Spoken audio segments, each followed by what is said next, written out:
বাড়িতে অনেকেই বেগুন খেতে পছন্দ করে না, তাই না? আমার বাড়িতেও তাই। কিন্তু এই শীতকালীন বেগুনের টেস্ট যে কত ভালো হয় সেটা কি সবাই বোঝে বলুন? তাই বাড়ির সকলের মনের মতো হওয়ার জন্য একটা বেগুনের রেসিপি নিয়ে আর চলে এসেছি। চলুন আপনাদের দেখাই। আমি প্রথমেই বেগুনগুলো গোল গোল করে একদম কেটে নিয়েছি। আপনারা চাইলে লম্বা করে কেটে নিতে পারেন, আপনাদের প্রয়োজন মতো শেপ দিতে পারেন। এটা কাটা হয়ে গেলে আমি নেব দুটো টমেটো, এগুলোকে কেটে নেব। কেটে নিয়ে এগুলোর একটা পিউরি তৈরি করে নেব। বেশি কুচি কুচি করার দরকার নেই, রাফলি কাটছি। এবার এটাকে একটা পেস্ট করে নেব।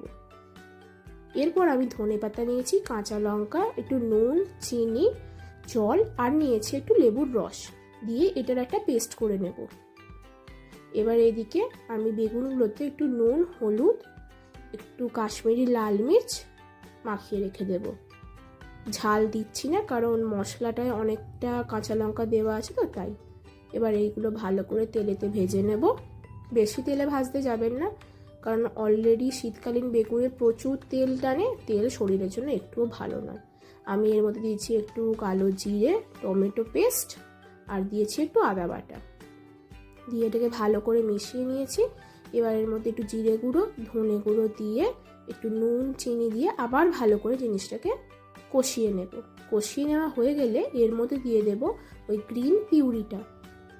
এটা দিয়ে একটু ভালো করে নাড়িয়ে নেব। এই সময় যদি মনে হয় আপনাদের একটু চিনি অথবা নুনের প্রয়োজন আছে, আপনারা দিতে পারেন, আর প্রয়োজন পড়লে জলও দেবেন। আমার বাড়ির লোক অনুযায়ী অনেকগুলোই বেগুন ছিল, তাই আমি একটু জলও দিয়েছিলাম। ব্যাস রেডি আপনাদের ধনিয়া বেগুন। একদম গরম গরম রুটির সঙ্গে খান, দেখবেন দারুণ লাগবে। ভিডিও